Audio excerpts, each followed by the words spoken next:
Like my butthole clenched like a little bit when he said something because he's a bad actor.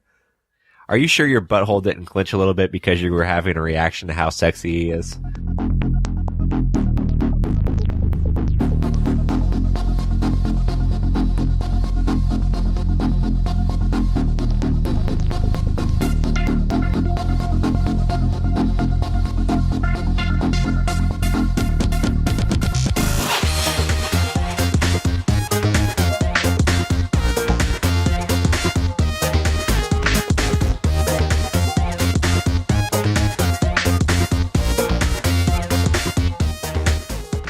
Welcome to another episode of the Nerds You're Looking For podcast, a weekly nerd culture podcast that discusses nerddom through various segments.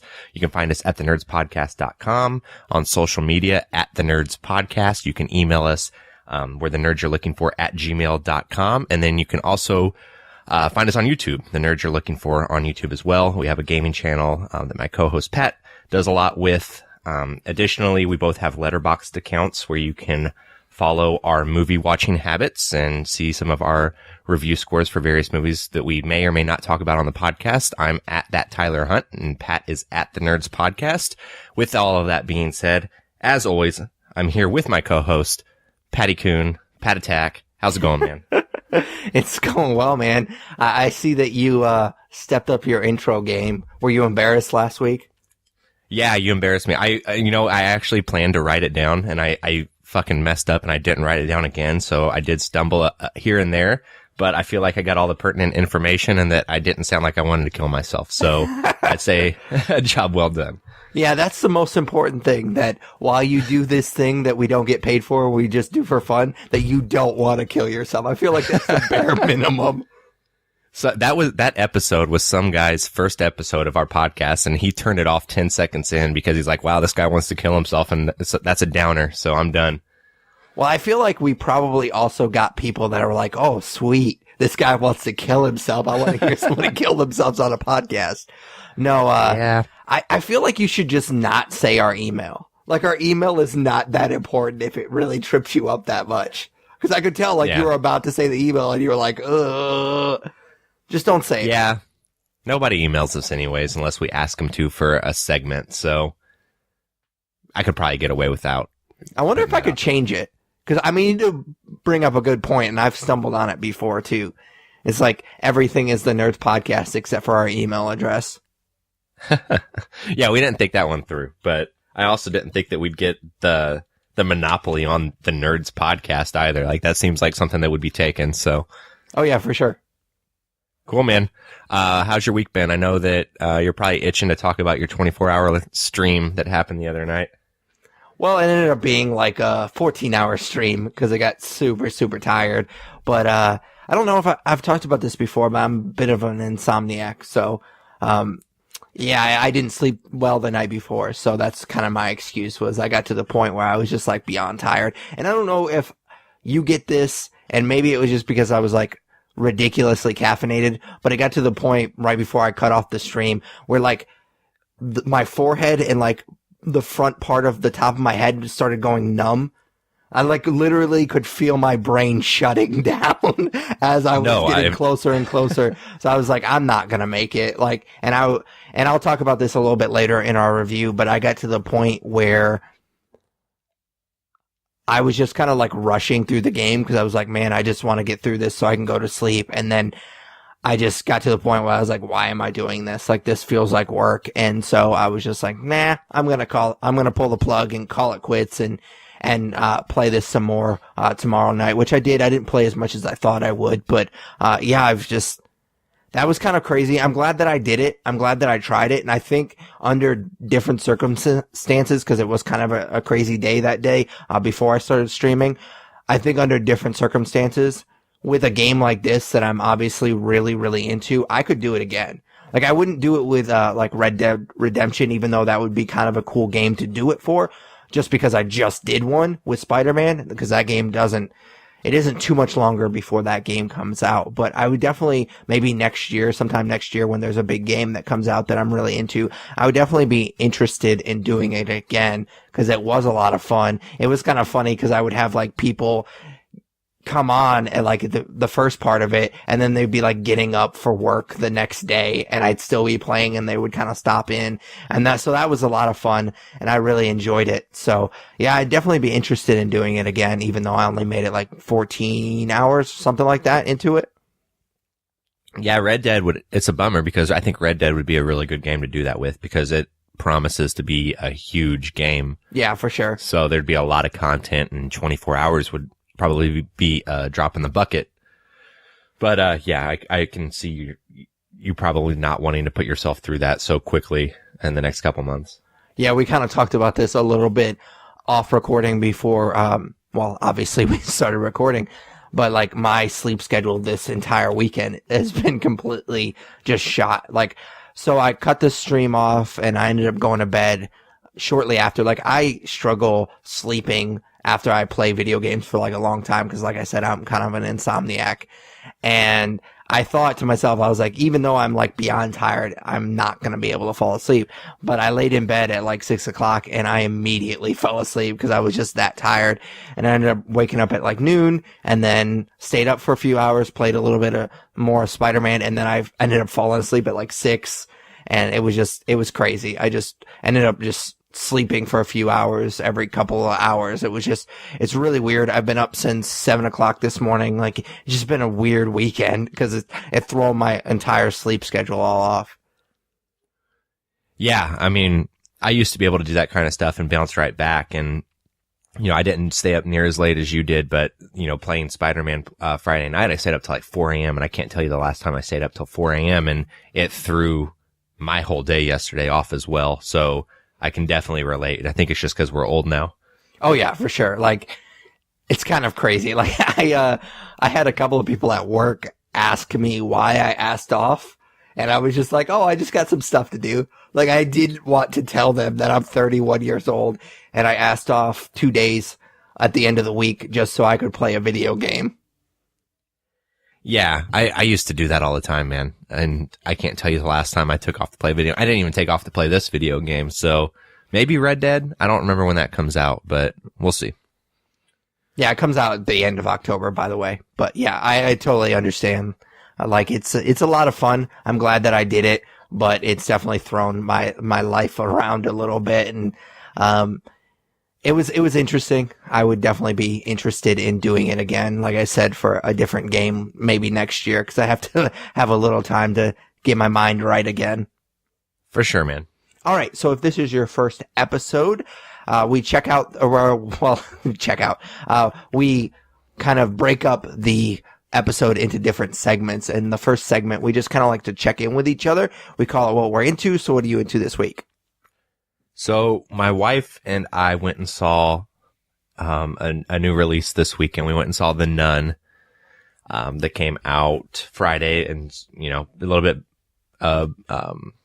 behind the scenes. We probably would have reviewed this movie for the podcast if one of us wouldn't have been able to get far enough into the PlayStation 4 version of Spider-Man that we're reviewing this podcast. So I was planning to see it either way. So I'm glad that I get to talk about it this weekend because I'm sure a lot of people are going out to see it. I think that this is like actually like the biggest opening for any of the Conjuring movies. So I'm sure a lot of our listeners went and saw it. So I'm excited to talk about it a little bit. I pretty much went into this movie relatively excited. I thought the trailers looked good, and The Nun was definitely one of the creepiest parts of The Conjuring 2. I knew that going into the movie, there would be a lot of cheap jump scares because that's basically the bread and butter for the Conjuring movies. And because the entire ad campaign for this movie was focused on jump scares, like we talked about the whole YouTube thing in an episode where a segment of Nerd News on an episode a few weeks ago. And then if you've seen the trailer for this movie, it ends with this intense jump scare. So I knew that would be very prevalent throughout the movie going into it. And I'll get into those more in a moment whenever I talk about the horror element of this movie. But I did want to start with the story, typically how we do whenever we do reviews of movies for our main topic. So the story for this movie takes place in 1952 at a convent in Romania. So a nun is found having committed suicide outside of the convent by a local farmer, and the Vatican hears about it and sends a priest and a nun to determine if the land is still holy, is basically the setup. So the priest is used to these types of things. He's usually involved with strange cases like this, and he's performed exorcisms in the past.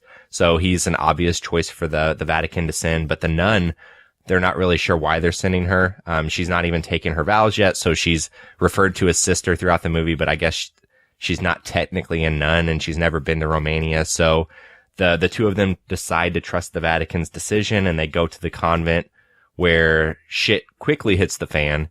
From a story standpoint, like, I actually like that for the most part.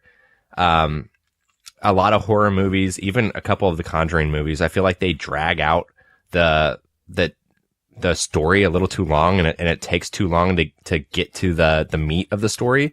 And for this movie, it's like, 15 minutes in, and you're right in the thick of it. So I did like that quite a bit. They were kind of forced to, because the movie's only an hour and a half long, but I love that there's no slow buildup, and you're thrust into things pretty quickly.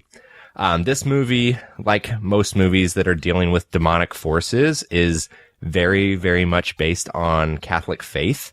And having grown up as a Catholic, I do feel like I'm able to buy into the horror of the story a little bit more, because I obviously grew up in a religion that, utilizes scare tactics to a certain extent to get points across. So I grew up in kind of that culture, and I could relate to it a little bit. With that being said, there is a lot of religion in this storytelling, and I definitely think that could be a turnoff to a lot of people, especially, people that have been atheists their whole lives or of a different denomination. But, I think that, there's also people that can probably put that aside and watch it like they watch a superhero movie. Obviously, it's not real, but it can still be scary. So, from a story perspective, I'm sorry, not from a story perspective, from a performance perspective, rather, there are three main actors in this movie, and 2/3 of them are pretty great. So there's Taissa Farmiga, who I know her from the American Horror Story seasons that she was in, and she's obviously the little sister of Vera Farmiga. She's plays the nun in this movie, not the demonic nun, the nun that goes with the priest to Romania. She's great. She's great in almost everything she does. I like her quite a bit. And then Jonas Bloquet plays the local French Canadian farmer. He is really, really bad. So I'll just leave it at that. But the guy who plays the priest is really good as well. So like I said, 2 out of 3, not bad for a spin-off of a movie, pretty much, since this is a spin-off of The Conjuring. So that being said, the last thing I want to talk about, and probably the biggest thing I want to talk about, is the horror of this movie, because this is a horror movie. So Pat and I have both gone on record about cheap jump scares, and what I will say is, even though this movie is packed with jump scares, I wouldn't classify them as cheap. You aren't misdirected and then startled by an animal or anything like that. Each jump scare involves something genuinely scary. So I will give them credit for that. Now, I will say there is such a thing as too much, and this movie is pretty close to hitting that mark, but overall, I didn't have a problem with it, and there were a lot of genuinely scary scenes. The other thing I loved about this story and this setting and the horror element is that it's very gothic. It reminded me of an adult haunted mansion from Disney World almost, because it's, there's graveyards and there's fog and you're in this scary, building, and all of that was fantastic. So obviously, I just gave this movie a somewhat positive review, and the elephant in the room is that this movie is not doing great on Rotten Tomatoes. So I'm definitely in the minority here. However, I might attribute that to being really excited for Shocktober this year. So maybe this kind of whet my appetite just enough for next month, and I'm bought into it. But either way, I did get some enjoyment out of this movie, and I'd say I'd give it a 3 out of 5. So I don't think there's any need to rush out and see it. But, if it's still in theaters in October, I would definitely make it part of your Shocktober viewings. Yeah, so this is a movie that I was somewhat looking forward to. I've liked the Conjuring movies quite a lot.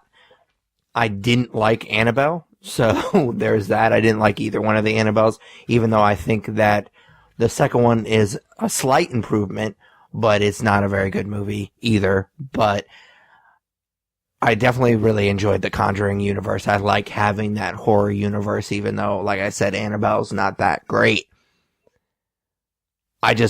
with what I did this weekend, I'm not going to bring up the stream too much more, but like, I couldn't go out and see this because I was just ridiculously tired, and I'm still kind of tired. So yeah, I just didn't go see this yet, and I will definitely go see it. This is the first time I haven't seen a movie. Like, this whole week, I have not seen a movie because football started on Thursday, and I usually go see a movie Thursday night, no matter if we're reviewing something or not. And then I usually see one Friday or Saturday. Sometimes even both days. I've seen 3 or 4 one week. So this is the first week in a while that I haven't seen a movie, but it was definitely going to be this and or Searching if I didn't play Spider-Man as much as I did. Yeah, man, I'm curious to hear what you think of it, because like I said, there are a lot of jump scares, and I know you're not a fan of that. You think it's cheap, and I agree with you for the most part. But it's just not doing well with critics. So I actually ended up liking it. Maybe I had low expectations going into it because I saw the Rotten Tomato percent before I went into the movie, but I'm definitely curious to hear what you think of it. So let me know. For sure. All right, man. What are you into? Well, I am into the second season of a Netflix drama called Ozark. And I honestly, because a lot of these episodes blend in with each other, I cannot remember if we ever talked about season 1 of Ozark, but I did watch it, and I was a pretty big fan. It's getting compared a lot to Breaking Bad, which is one of my favorite shows. I believe it's one of your favorite shows of all time as well, if I remember that list correctly. And so I get why it's getting compared to that show, and I found myself kind of thinking a lot of the similar things about these two shows, that a lot of critics are making the comparisons between the two. So I somewhat agree with it, but for me, Breaking Bad is just on a whole different level, and it doesn't help Ozark when I was watching season 2 that I just recently rewatched most of Breaking Bad. I didn't get through all of it. I think I got through the first 3 seasons. Not because it's bad, it's just other things happened, and I've already watched that show a couple of times, so it wasn't like I was missing out on much. So it doesn't help Ozark too much that I just rewatched most of Breaking Bad, so the comparisons were kind of in my brain already. But I definitely think that the creators of the show and the writers and directors, they really kind of wanted, it almost felt like they were like, oh man, I wish there was more episodes of Breaking Bad. Oh wait, we could just make another one of those shows. And that's kind of what they were going for.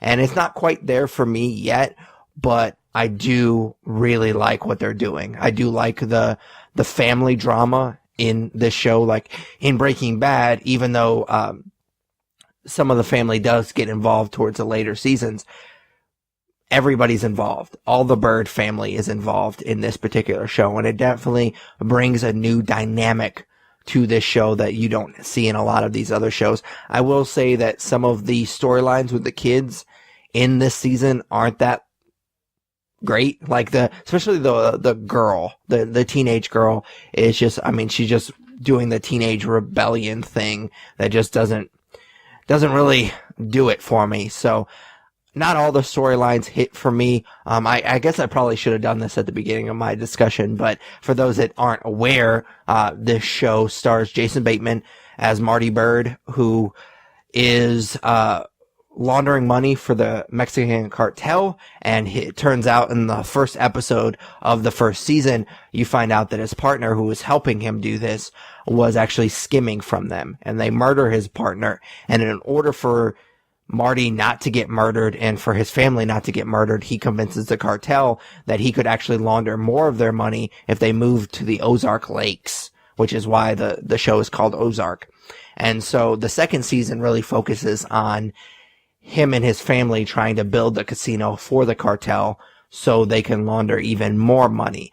And what I really like about this show, and the reason I constantly thought of Breaking Bad during this show, is the fact that it's definitely one of those shows where it does a really good job of showing you like criminal underground, like what it takes to do some of these things in the criminal underground. For example, like they're trying to build this casino, and the Ozark Lakes, if you're not familiar, is in Missouri. So there's a Kansas City mob that they have to deal with because they have a casino in Kansas City. And so the mob in Kansas City doesn't want Ozark to have a casino because that'll start to kind of cut into their profits. And so Marty has to go to this mob leader in Kansas City and like cut him in on the casino deal, their casino deal, to kind of appease him and the mob. And so it just kind of shows you like, any time that they solve one problem, like 3 more pop up that he has to solve, and he's really great. Kind of mostly because he's a sleazeball, and I think that Jason Bateman, for whatever reason, plays that character really, really well.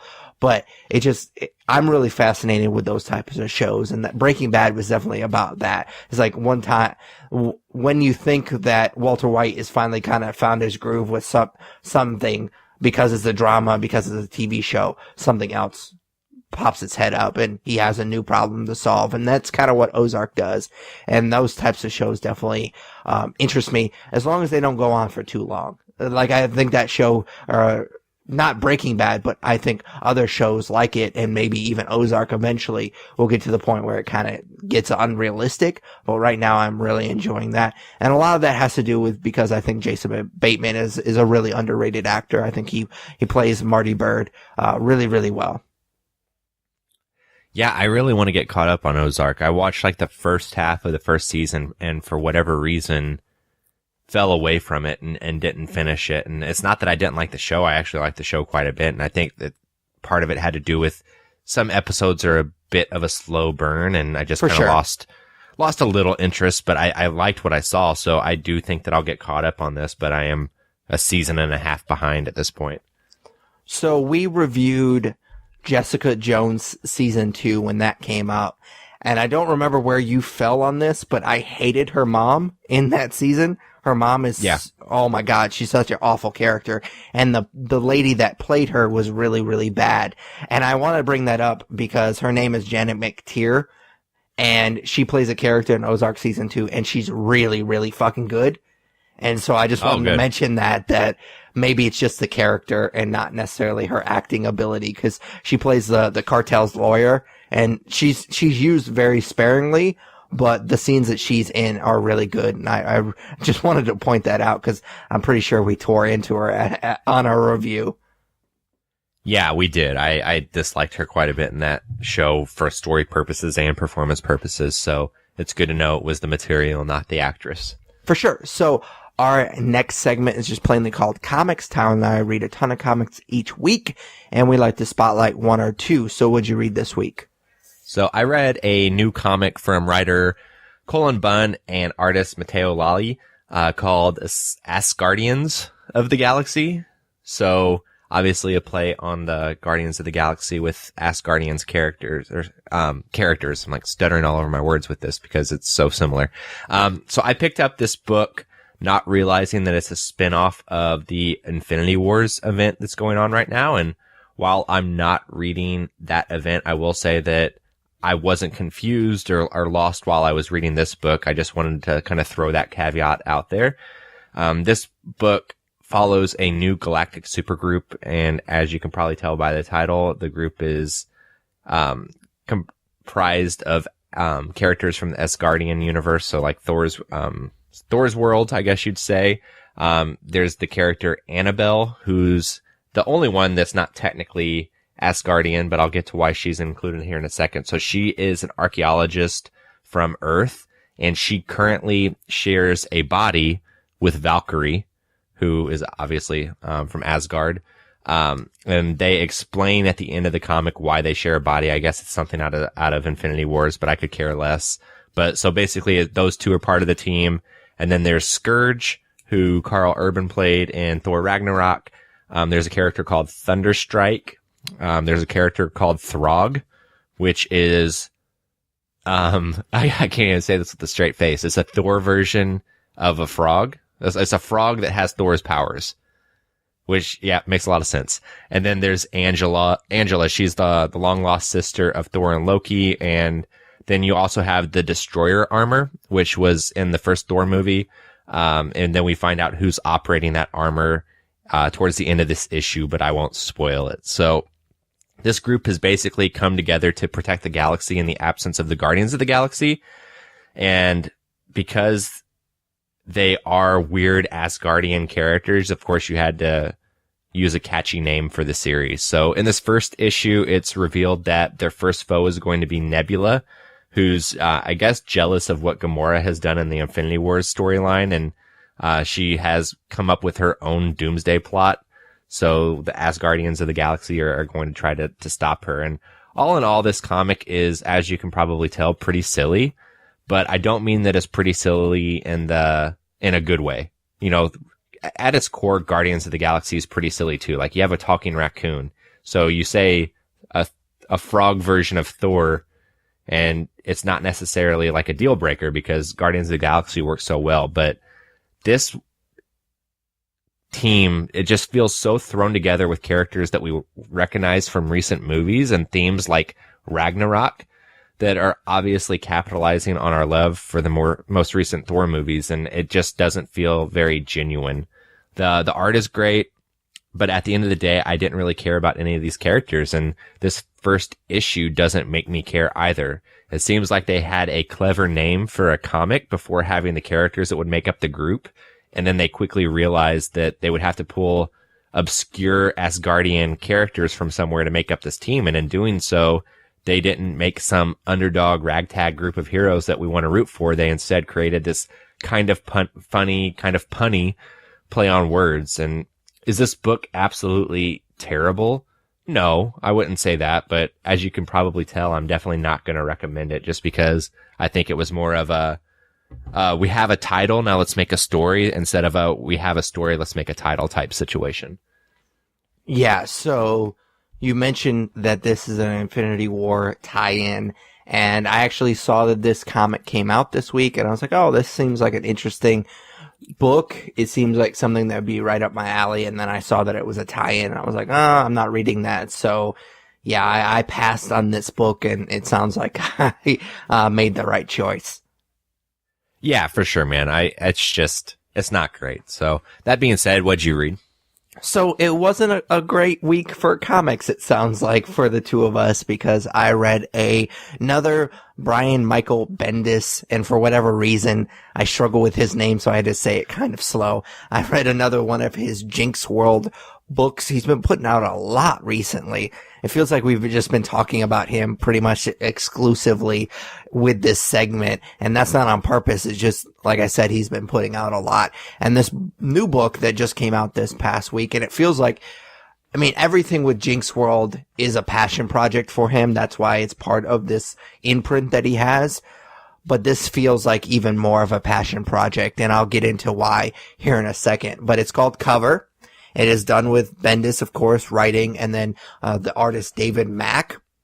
And like I said, it's part of his Jinx World imprint, and it is about, and this is such a comic book kind of concept, but the concept is that the CIA is currently recruiting comic book writers and artists to join the CIA. And the reason that I say that this feels like a passion project for Bendis is just because it feels like almost like fantasy fulfillment.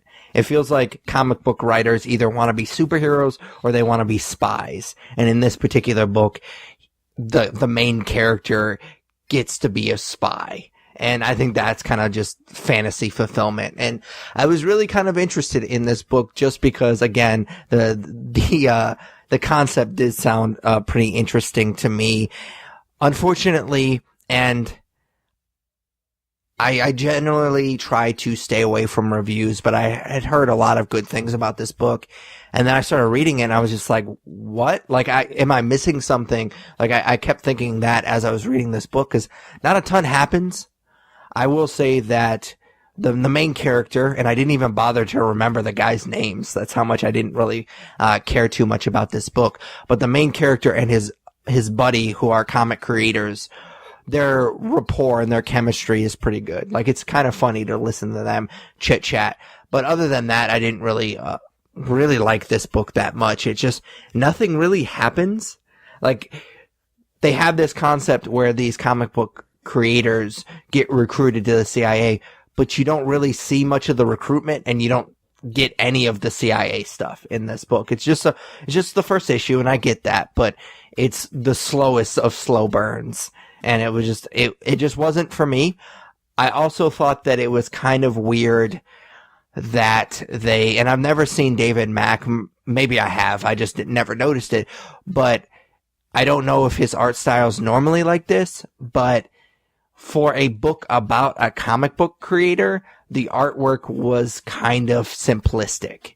And I'll just leave it at that. It does have some interesting colors. It does kind of look like it was done with watercolor, like it has that feel to it. I don't know if that's how they actually did it or not. It definitely has a unique palette to it, but the actual artwork itself is very simple. And I thought that was kind of a weird choice for a book about comic creators to make the artwork super simple. So that kind of threw me a little bit when I started reading this, but not a ton happens in this book. And it's definitely falls into that category of, and we've talked about this a million times, so I won't get into it too much, but it just definitely falls into that category of what you shouldn't do when you're doing a number one.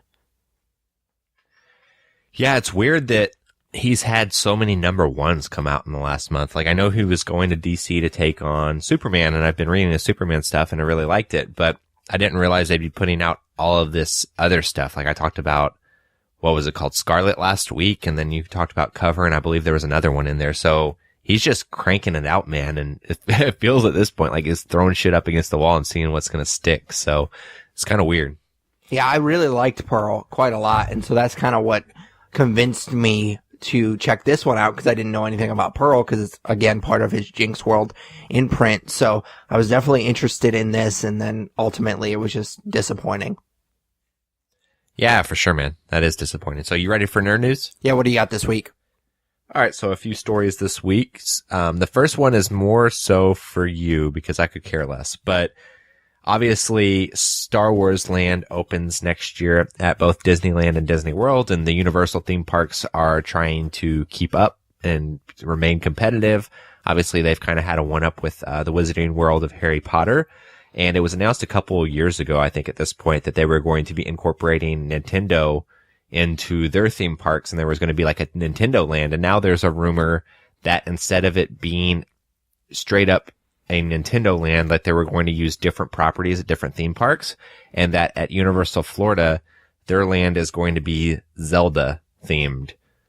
So obviously I know you're a huge Zelda fan, and that you're wanting to make the pilgrimage to Disney World at some point in the future for Star Wars Land whenever it opens. Galaxy's Edge is what it's called. So, I mean, you could probably knock out 2 or 3 birds with one stone there. Yeah, so that sounds awesome. I feel like they would have to pay a lot for landscaping, because I feel like people would just like cut down the bushes to see if there was like rupees in there. Because obviously that's just a Zelda joke, but it wasn't. I did not present it in a very funny way, so I apologize for that. But yeah, it definitely sounds interesting, and I feel like the way that you presented this story is that we've talked about this before. Like, we both want to go to see Star Wars, the Star Wars Zone. What is it called again? Galaxy's Edge. Okay, I'm not going to remember that. So, and it feels like the way that you presented this was if that we went down there, that you wouldn't go with me to Universal. Like, you hate Universal. No, I have no plans to ever go to Universal. So that's so weird that you're just like, that's what you're going to die on. Like, the hill that you're going to die on is that you're not going to go to Universal, which is so fucking weird.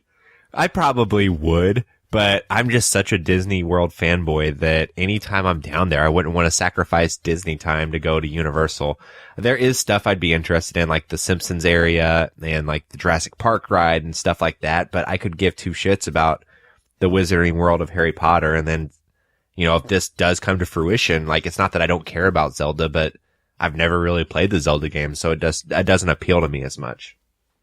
Yeah, it's going to be interesting because there's been a lot different types of those games, and they don't really follow the same mythology. So I'd be curious to see what they go with, like which one they're going to do. If they do Wind Waker, there'll be a fucking riot. But I'm just curious to see what they choose to do, and maybe they'll just kind of blend it all together and kind of do their own thing, which is interesting. It's just so weird to me that you won't go to Universal. Yeah, well, it's a rumor for now, so we'll see if that comes to fruition, but I thought that was pretty interesting for sure. So this next story, I think I know where you're landing on this. So Henry Cavill has been cast as Geralt in the Witcher TV series that Netflix is putting together that's based on the books, which is interesting to me because there was some fan art of him as Geralt that's been going around for a while now, and it looked pretty good. I mean, obviously it was photoshopped, so you can tweak things here and there, and it's not actually him in the makeup with the hair and all that good stuff, but he looks the part in that picture. So, I mean, I don't think that it's too far-fetched, but I know you're not a huge Henry Cavill fan, and you are a huge Witcher fan, so I can't imagine this sits well for you. No, not at all. I'm pretty pissed about this. Like, I've heard a lot of, like, he wanted this. Like, he really kind of positioned himself and kind of plugged himself a lot to get this role, which, if it was any other actor, I'd be like, well, that's awesome, because they're clearly passionate about this thing that I also like, so they're going to make sure that it's good. Unfortunately, it's one of the worst actors, I think, working right now that got it. And so, for me, I'm just not going to be able to separate those two things. That's pretty harsh. One of the worst actors. I have literally never right seen now. him in anything that I'm like, man, he's good.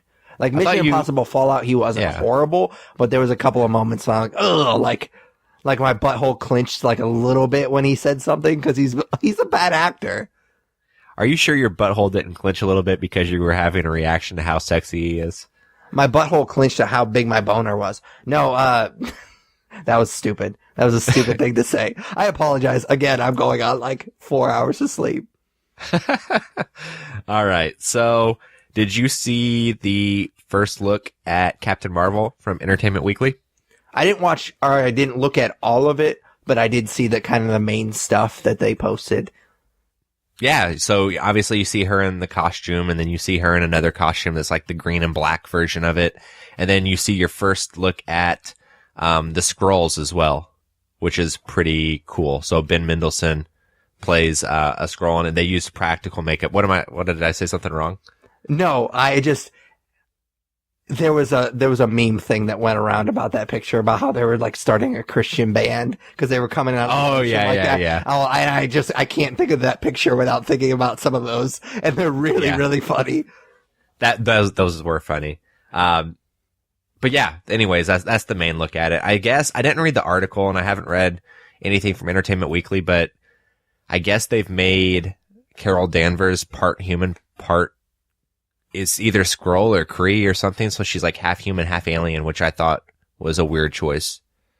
Yeah, I don't know a ton about Captain Marvel's mythology. I was never a big fan of her in the comics, so I'm interested in seeing what they're gonna do. It's definitely one of those things, because it's funny, because we've talked about this with other franchises like Power Rangers or whatever. Like, we're not that concerned if it's good because we don't have that much invested, but I am invested in the Marvel Cinematic Universe, but I'm not invested in Captain Marvel. So it's like, I care if it's good because it's part of this bigger thing that I love, but at the same time, I'm not super invested into the character. So I'm curious. I want it to be good. I want any movie that I go see to be good, especially a movie in a huge universe that I love.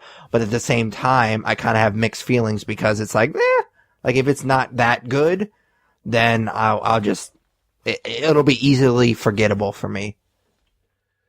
Yeah, I have high hopes for this movie. I think that it's cool that they're bringing back other characters like Nick Fury and the bad guys from Guardians of the Galaxy. So Ronan, and I forget the other guy's name, but yeah, I'm excited for it quite a bit. And I think she looks amazing in the suit. So I have high hopes. She's obviously a great actress. So I guess we'll wait till March of next year to see how it turns out. Yeah, for sure. And I don't know if you're going to bring this up, but there was a report that Samuel is going to be like digitally younger. So I don't know how you feel about that. Yeah, there was a picture of him. So, oh, really? I didn't see that part. I just saw her and I saw the Christian rock band. Yeah, so he doesn't look too digitized. Like, it looks like it's pretty practical. He's got both his eyes, so that's something. He's got hair. And apparently he's like a low-level shield worker at this point. So, yeah, I'm excited to see how that flushes out as well. For sure. All right, so last story is that, unfortunately, Burt Reynolds passed away. So I don't know if you have any fond Burt Reynolds parts that you want to talk about, but I thought that it was only fair to bring up his passing. Not really. I mean, he wasn't an actor that I grew up on. I think that he is like a generation, like I'm a generation too young to really appreciate him. Like he's been in movies here and there, but for the most part, I mean, I've seen Smokey and the Bandit, and that movie was cool when I was a little kid, and I haven't seen it since. But yeah, I think I was just kind of like the generation right after he was super popular. Yeah, that's kind of the same boat I'm in. Like I've never even seen Smokey and the Bandit, so I would say my favorite Burt Reynolds part though is Boogie Nights.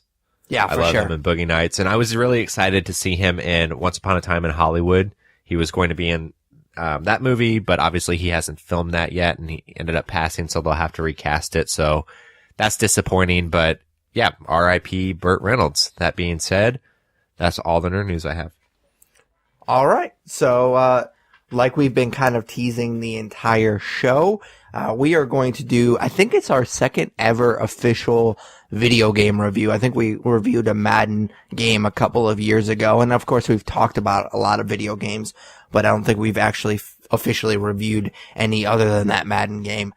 So this is exciting. So it's going to be a little bit different. We're going to kind of still break it up into different segments, but obviously we're going to be talking about different types of segments. So this game was made by Insomniac Games. If you're not familiar with that developer, they made Ratchet and Clank. They also made Sunset Overdrive, which was a underrated game that I played a little bit. This game, unlike Sunset Overdrive, is actually a PS4 exclusive. And if you're not aware, this game is obviously about Spider-Man, but it's 8 years after becoming Spider-Man. Peter Parker has really found his stride being Spider-Man. So when he is called to arrest Wilson Fisk, he swings into action, which I purposely wrote that pun in there. So pun intended. However, that arrest sets off a chain reaction within NYC. So we talked a lot about Spider-Man in past episodes. We did a really, really early episode that I would not go back and re-listen to if you haven't already, where we did our top 5 Spider-Man villains. So we're definitely both huge fans of the characters. So it's at the beginning of these reviews, we always talk about like our expectations going in. I did a 24-hour stream, or attempted a 24-hour stream, which is something that I've never done before, so it kind of goes without saying that we were both really, really excited for this game. Yeah, absolutely, man. I mean, I bought a fucking PlayStation 4 to play this shit, so yeah, a little bit behind the scenes. I didn't own a PlayStation 4 before this game came out, and whenever I saw the exclusive Spider-Man PlayStation 4 that was coming out on Friday and to coincide with the game, I pre-ordered it, and yeah, I mean, it's fucking beautiful. I posted a picture of it on our social media, so be sure to check that out. But I'm excited to be a PlayStation 4 owner now and to be a multi-console owner. This is the first time I've ever had multiple current generation consoles, so it's pretty exciting. But yeah, obviously I was pumped up enough to drop $400 on a console to play this, so I'm pretty excited. I will say that my wife was not very happy with me when I pre-ordered the collector's edition, because it was like $160. So she was not very happy. And I buy a lot more video games than you do. I mean, you're a huge gamer as well, but I definitely buy a lot more than you do. So she was not happy. But then I was like, but look at Tyler. He bought this up. Like, I kind of threw him under the bus, dog. Scapegoat. Yeah, my wife was not crazy about it either. I don't think it was easy for her to justify my purchase in her mind. So, oh well, fuck it. Yeah, but I'm glad that I got the collector's edition. It's really, really cool. Came with a fucking amazing statue that I love that's sitting like literally right next to me. I did an unboxing video for it on the YouTube channel, so if you want to check out the full version of me unboxing the collector's edition, definitely check that out. I was very, very happy. Not sure if it was worth $160, but it was really, really cool, because the statue alone I'd probably pay like $50 for by itself. So And plus you have the game, obviously. So there's another $60 right there. So it was pretty close. Yeah, man. I didn't watch your unboxing, but I need to. I'm most interested in what that statue looks like. So that's pretty cool that it was, worth it in that regard. For sure. So, like I said, we're still going to break up this review into segments, and the first segment is still going to be the same. We're just going to talk kind of generally about how we felt about this game. We call it broad strokes. So what do you feel about Spider-Man? So I'll just preface this going into it with me not knowing what segments you were anticipating to break this up into. So, in that regard, I do have some different segments of my own. So we'll see if we are on the same page here. But anyways, broad strokes wise, I will say this game is really, really great. So obviously it's the best Spider-Man game of all time. And even though it doesn't necessarily do anything incredibly revolutionary, it's super fun. And it literally makes you feel like Spider-Man, which is why you play games like this.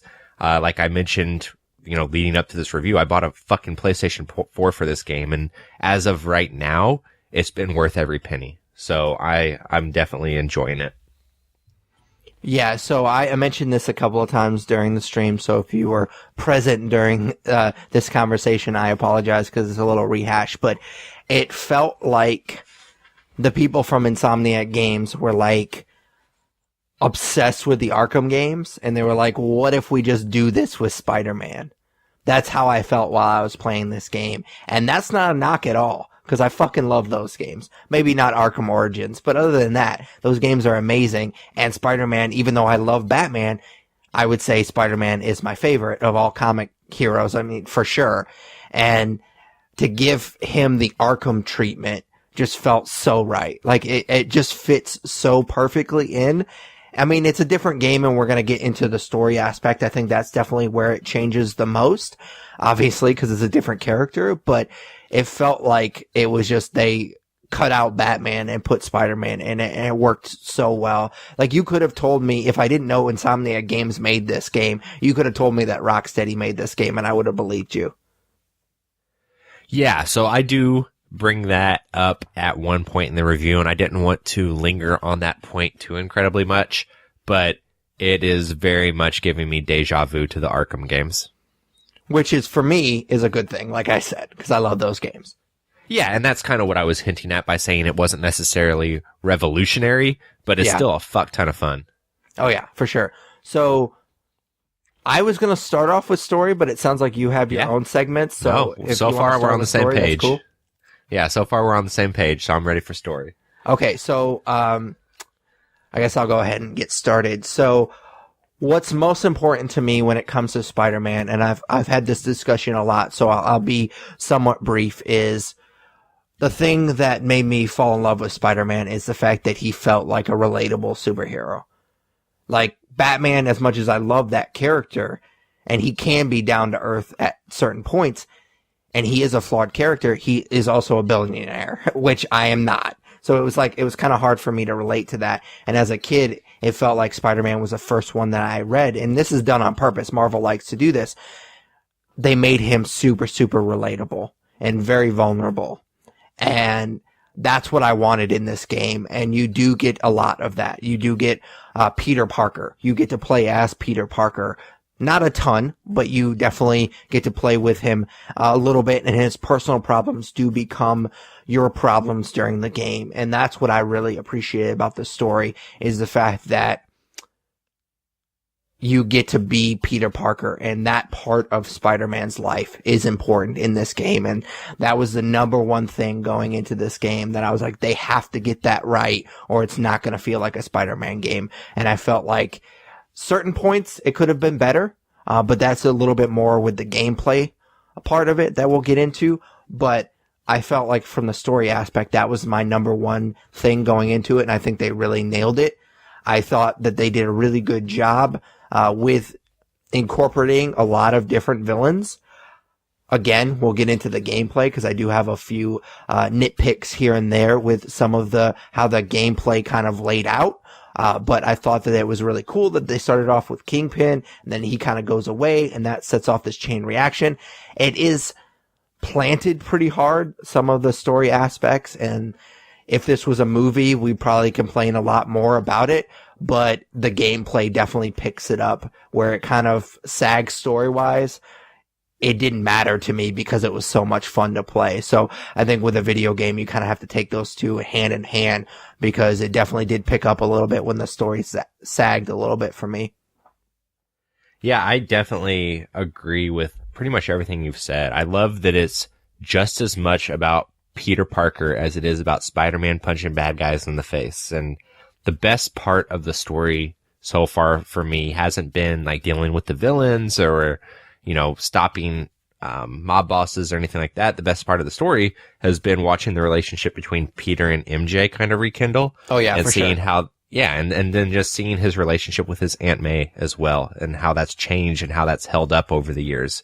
Like you're joining in on a story where Peter Parker has been Spider-Man for 8 years, so a lot of things have happened, and you're kind of putting pieces together from those 8 years, and I think that that's really cool.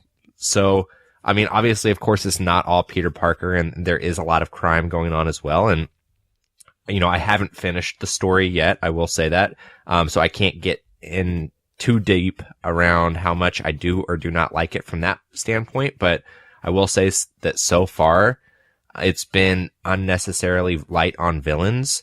Obviously, there have been some seeds planted, and I know from the trailers that the Sinister Six eventually gets involved in this game, but I'm a healthy portion into the story at this point, and I've only fought Shocker, Kingpin, and now I'm dealing with Mr. Negative being around as well. So besides Kingpin, to me, these are some pretty low-class Spider-Man villains, and I hope that that changes as the game progresses, but and I get it. Like, if you go back to Arkham Asylum, like, you know, they didn't blow their load with the Batman villains in that game, but I was hoping for more surprises, I guess, so far. And maybe, like I said, I'm about 40 to 50% through the story. Maybe not that much, but that's what it says whenever I load up is how much I'm through the game. And I've done a lot of side quests, so on and so forth, but I am hoping to see more familiar faces. So you saw the E3, the most recent E3 trailer, correct? Where they're at the raft? I did not know. Okay, well then I was just going to ask you if you've gotten to that part in the game, because there is a big Sinister Six moment in that part. And so that's kind of where the boss part of it, like the villains part of it, picks up, is from that point on. Shocker was never like a big villain. Like, he was one of my favorite villains because I thought it was kind of fun that he wasn't the greatest. And so I kind of got a kick out of that. And so the Shocker fight wasn't all that of a big deal, and I thought that they kind of tonally, that made sense to me because he's never been that big of a deal in the comics. He's always kind of been one of my low-key favorite villains just because he's kind of a doofus. Like, he doesn't really do a ton right as a villain, and Spider-Man just kind of wipes the floor with him most of the time. And so I didn't think that it was that big of a deal when he fought Shocker, and I thought that that kind of fit with the character in general. But yes, it does sound like I'm a little bit farther than you because I've already kind of started to take down some of the Sinister Six, and some of those battles are cool, but they can also be kind of tedious because you're actually, not to spoil too much, but you're fighting two at the same time. So yeah, I'm definitely interested to see what you think once you get to that. But I, like you, have not finished the story, but I didn't feel like that was necessary because we're not going to spoil anything anyways. So yes, the Sinister Six do come eventually. You see that in the latest E3 trailer, so that's not too much of a spoiler. But I won't get into the details of why they kind of come together and who the mystery villain is, because there is a kind of a mystery villain in that trailer, and I won't reveal who that is. But if you're familiar with Spider-Man mythos, kind of like, it kind of felt funny because we've talked about this before, but like when you play Arkham Knight, like if you don't know that much about Batman mythology, then who Arkham Knight is probably a secret to you. But Tyler and I have had this conversation before. Us knowing Batman the way that we do, it's not that big of a secret. And there's only like two people it could be. And so it was pretty obvious for me, who it was. And for me, they tease who this mystery villain is. And for me, again, it's like only two people that it could be. And it was one of those two people. So I definitely appreciated that. So the next thing, unless you wanted to mention anything else for the story. No, I'm all good there. The next thing that I wanted to talk about, I don't know how you broke up your segments, is just kind of gameplay wise, like how well this game played. Sure. Yeah, absolutely. So I love the gameplay of this game, and I've loved the gameplay of a lot of Spider-Man games in the past. In this game in particular, getting around in a big open world can sometimes be the biggest pain in the ass, but everything about getting around in this game is so much fun. Like, I'll gladly swing from one side of the map to the other because it's so enjoyable being Spider-Man. There are the quick travel options for certain locations, but I honestly don't see myself ever using them because from a gameplay perspective, it's just so awesome swinging between buildings and running up the side of buildings and doing some of the aerial moves that Spider-Man has. It's just a blast. So even traveling from point A to point B is so much fun. So obviously that adds to the gameplay. I also love that gameplay wise, going into this game, you knew that there were going to be a lot of Spider-Man costumes. And I love that those costumes aren't just visual. Yeah. They also unlock different abilities and you can mix and match, and all of that is a lot of fun. The amount of skills and gadgets to unlock and upgrade is amazingly detailed for a game like this. And I definitely appreciate that. And that adds to the gameplay as well. Some side missions that you do throughout the game are repetitive and a little silly. Like there's a side mission where you go around collecting pigeons, which is kind of, not great. I mean, they're okay because it involves like swinging and having to chase the pigeon. But at the end of the day, you're Spider-Man and you're chasing a fucking pigeon. So I don't know about all of that stuff, but, some of the side missions on the other hand are great. So it's definitely hit or miss from that standpoint. As far as the fighting goes in this game, I'll admit I wasn't a huge fan of it when I first started because it felt pretty button mashy, but as I've developed in the game and as I've unlocked more combat options, it's become a lot more, methodical, which I appreciate. So I was a little nervous at first, but now I find combat a lot more fun.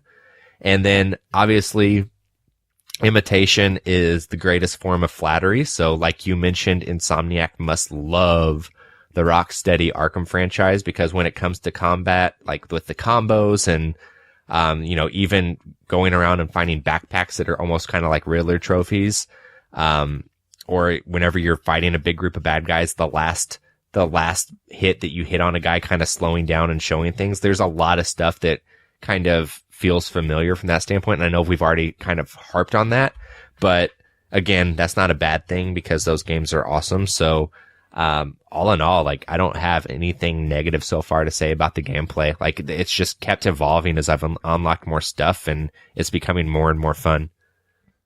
Yeah. So that's my biggest thing with the gameplay is the combat system is cut and paste from Arkham, which is not a bad thing because I really enjoyed that. Like I always talk to people like when it comes to the Arkham games, what I really liked about it was it almost kind of felt like you were dancing. Like you were dancing with it. Like while you were hitting somebody, I was thinking about the next thing, the next guy I was going to bounce to and do the counter and do all this other cool stuff. Like there was so many options with all your gadgets and stuff. And because you are Spider-Man, you have those same options. And I find myself like, when I go up against a group of bad guys in Spider-Man, I'll like pop the first one up, do some air combat to buy me some time. And then I'll be like, oh, can I grab this? Like as I'm in the air, I'm grabbing the barrel and I'm swinging it around, hitting the next person. So I'm constantly like 2 or 3 moves ahead, just like in the Arkham games. So it feels like almost like a dance. And so I appreciate that. And because you have all of these different gadgets, you have a bunch of different ways to go about the gameplay. I will say that the construction sites and stuff like that do feel like kind of a dumbed down version of some of the stealth stuff that you would do in Arkham. So that was a little disappointing. It is fun to do like the perch takedowns where you do the webbing, but again, it just feels exactly like Arkham. So I don't know. I wasn't crazy about those aspects, mostly because turns out if you watch the stream, I'm not great with the stealth stuff in this game. But, yeah, it's just, I would much rather, cause I feel like, especially with the construction sites, it never felt like you could, oh, well, you can get through this just doing stealth stuff. Like, eventually I felt like you were gonna get caught. Like, they almost wanted you to get caught so you can get the more and more waves that would come in. So I never felt like I could have beaten any of the construction sites by just doing stealth. So that was a little disappointing. What I was most surprised with, and I think this is the thing that you should give the most props to the game is, so I played it, like I said, for like 14 hours straight, and I only came across one like really obvious like clipping situation. Like I thought I was like stuck in this garage at one point because like I was able, like I don't even know how I got underneath this car because it was pretty close to the roof of the garage, and then I stood up and I went through the top of the garage, and then it wouldn't let me get out, like it wouldn't, and so I was like, I think the game might be over, like I might not be able, but then I was able to like just button mashing and get out of it. But for a game like this that's open world, that's so intricate, and there's so many things going around, and you're swinging through New York City to only find like one instance of something weird happening. I had one where there was like a guy that was just like walking in circles. But other than that, like other than those two things, like for it to play as crisp as it does, I think says a lot. And the next thing that I wanted to talk about is the graphics and like how good it looked. So I'll save some of that stuff for later. But another kind of small nitpick that I kind of teased when we talked about the story is, and you kind of touched on it a little bit as well, is you fight Kingpin at the very beginning. And that's a pretty cool boss battle, but it's also kind of the tutorial. So it's kind of teaching you how to do a lot of this stuff at the same time. But it is a cool boss battle because Wilson Fisk is such a big deal and he's such a physical presence in the Spider-Man universe. So I thought it was kind of a cool way to start the game. But then you go such a long time before you have another boss battle. And Shocker really is your next boss battle. And that's probably 10 hours later in the game. So that's kind of disappointing. Like you're just basically just jumping from one group of bad guys to the next. And that's fun. Don't get me wrong. Like I said, it feels like dancing and there's so many different ways that you can do it. But part of Spider-Man is this rogues gallery of villains that he has. We've talked about this a lot, is he's probably second to only Batman having these really cool villains, and the fact that you have to wait so long before you have another boss battle is pretty disappointing. So that's kind of my biggest nitpick with the gameplay. Second would probably be the fact that sometimes you get to play as other characters. And it just, after you play so long as Spider-Man, to play as like Mary Jane or Miles, just kind of sneaking around, does feel kind of lackluster to me. I will say there's a moment, and I don't know if, I think maybe you've gotten to it, but there's a moment where there's like a hostage situation, and you play as Mary Jane, and you kind of like tell Spider-Man what to do, and so you kind of like command him, and it's really, really cool. It's a lot of fun. I haven't done that yet. It's a lot of fun. It's kind of it's like one of the last things you do with Mr. Negative. So, well, that I know of, because like I said, I'm not completely done with this game just yet. So one of the last things that I've done with Mr. Negative before you have his big boss battle. So that's pretty cool. It does kind of shake up the game a little bit, and I get what they were trying to do. But when you go from being Spider-Man and being able to do all of these cool stuff, and then you go to being Mary Jane and all you're doing is sneaking around, like hiding behind things, it does kind of feel like it's just filler at times, because you do have to do it a couple of times, and it seems like very lackluster. But for the most part, all of the things that you said and just swinging around as Spider-Man in New York City just makes this game so cool. Yeah, I agree, man. All right, so graphically, how do you think that Spider-Man looked? I mean, it's amazing. There's nothing about the graphics that I have anything negative to say. It makes me want to go buy a 4K TV just for this game. And I don't know that I can do that because I just dropped $400 on a PlayStation 4, but it's definitely something that I want to do. Everything in this huge city is pretty fairly detailed, and animations are so detailed as well. Like when you're swinging and you swing into a fire escape, like he'll avoid the fire escape, and just the way that something so small looks so good. You can tell that there was so much work and effort and love put into this game. It's not graphics necessarily, but I also wanted to say that the score is really great to this game as well. That was gonna be the next thing that I talked about. So we'll save it for that, I guess.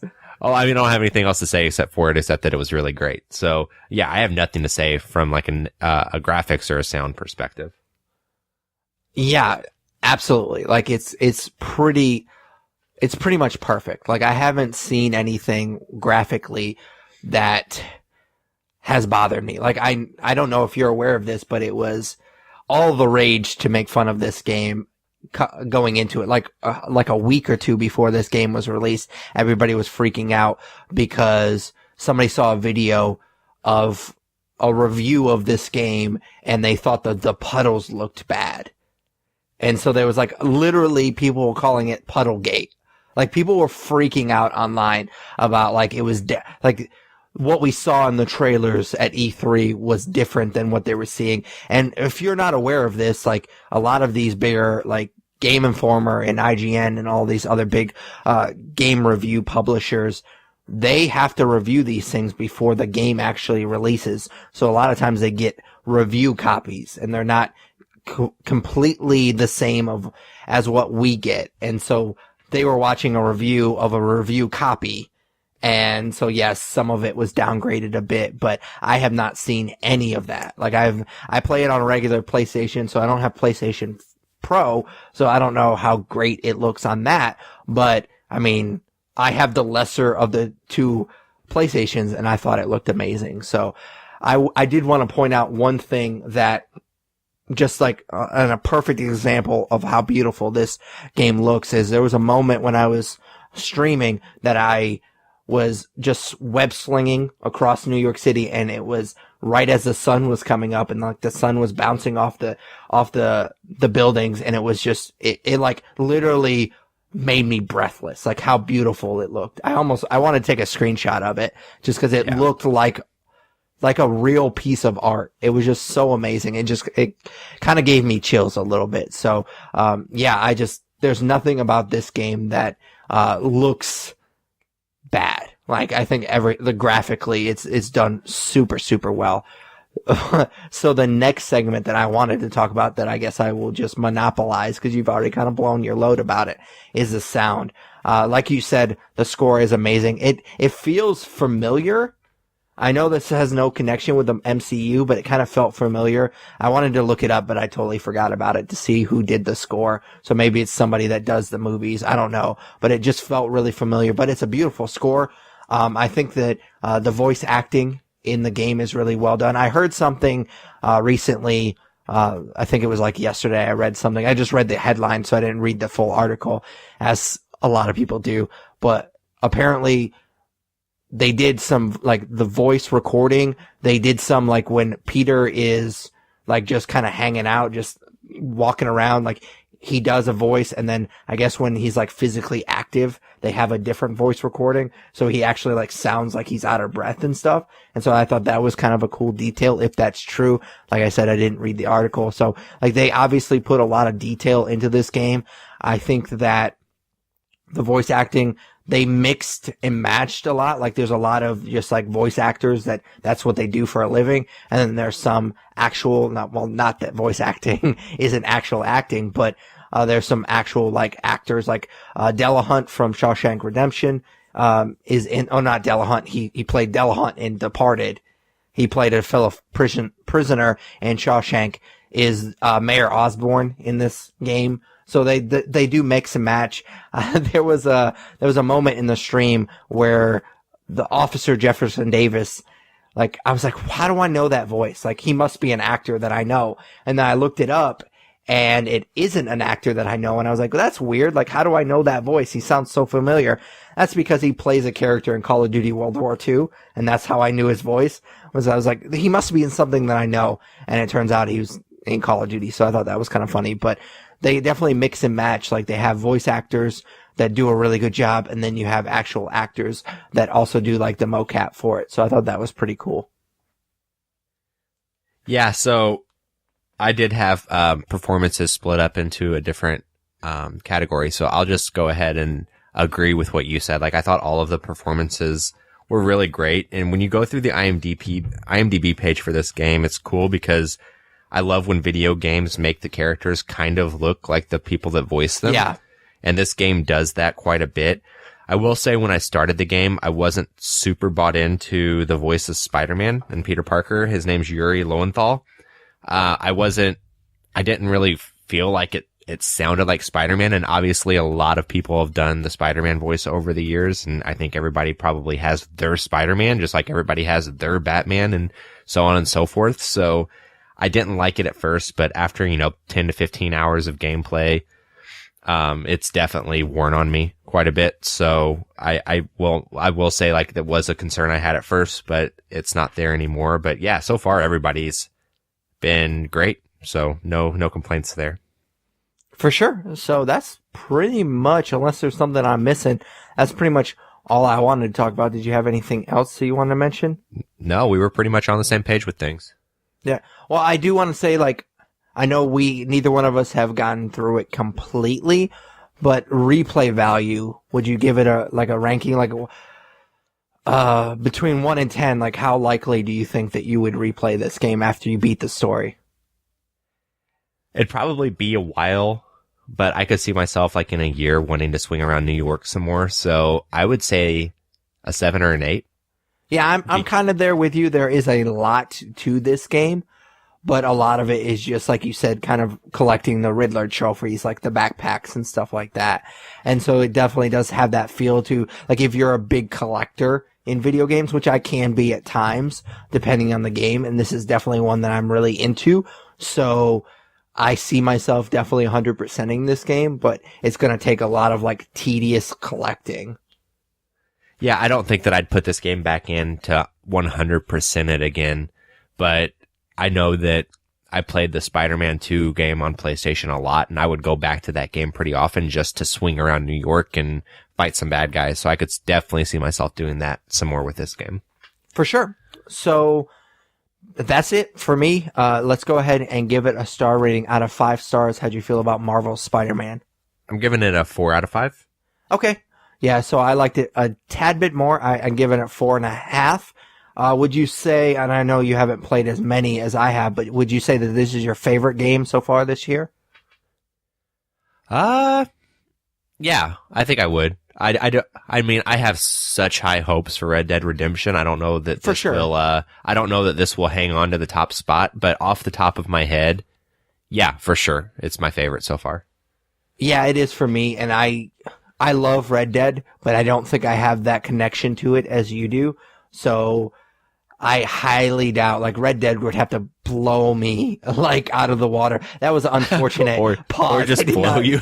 Yeah, it would. I mean, that would definitely help. Like, if you want the top spot, video games, you need to blow me. No. Yeah, that was an unfortunate pause. But, yeah, it would just have to blow me out of the water for me to love it more than Spider-Man, just because I love the character so much. Yeah, I mean, I think that's fair. All right, so we like to end each episode with what we call a nerd favorite. Basically, it's just one of us will ask the other a very nerdy question, like what your favorite blank is. And obviously we say blank because the topic changes from episode to episode. We take turns picking the topic, and it's Tyler's week. So what is nerd favorite this week? So I'm going to keep with the Spider-Man theme, and specifically this game. And I just want to know what your favorite Easter egg from the game is, because this game is chock full of them. So there's quite a few Easter eggs to pull from. One, like, you know, it would be really easy for me to go the route of, oh, like this means this villain, or this means that villain, or you know, this is a callback to this story. But mine is kind of a little bit more obscure. So I mentioned at the end of the review there that I played the shit out of Spider-Man 2 on the PlayStation 2. I loved that game so much, and it was so much fun. But obviously, like, there were limitations to that game, right? It came out so long ago on such an old system at this point. And That game also had the side missions, but one of the side missions you would always have to do would be to fetch a balloon that a kid accidentally let go. And in this game, you uncover backpacks, and there's different things in each backpack, and they're supposed to be things that Spider-Man left around the city throughout his 8 years of fighting crime, and he stumbles across them, and one of the backpacks has a picture that was drawn for him by a kid who saved his balloon. Yeah. So pretty much like just a complete callback to the Spider-Man 2 video game, which I really appreciated because that game holds an important place in my gamer history, I guess you would, or my gamer origin. So I definitely felt for that moment. Yeah, so there is a lot of them in this game, and for Spider-Man fans like us, like, it's kind of cool. Like, this isn't my official answer, but like, there's a scene, and I don't know if you've even gotten to it yet, because I think it's the last fight that you have with Mr. Negative, but it's on a subway, and you have to like stop the subway, and he like tries to do the Tobey Maguire thing, and it doesn't work, and he makes a little joke about it, and so I thought that was kind of fun.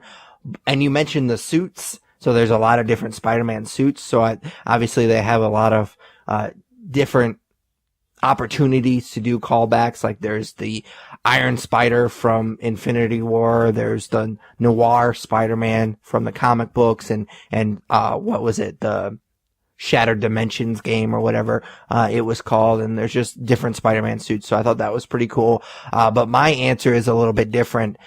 So there are, like, some of the side stuff is you have these landmarks that you have to take pictures with, which of course is a big deal for Spider-Man because a lot of his mythology is based in him working for the Daily Bugle and taking photographs and stuff like that. So I'm glad that they interweaved that into the story somehow. And so you have these landmarks, and of course you're in New York City, so a lot of the landmarks are based in actual New York City, which is cool. But then there's also like Spider-Man specific or Marvel specific landmarks. Like you take a picture of Rand Industries, or you take a picture of the Avengers Tower and stuff like that. So I think that that's really cool that they mix those two things. Like, you have the landmarks that are New York specific, and then you have the Marvel Cinematic Universe or Marvel Comic Universe or whatever particular landmarks as well. So I thought that was pretty cool.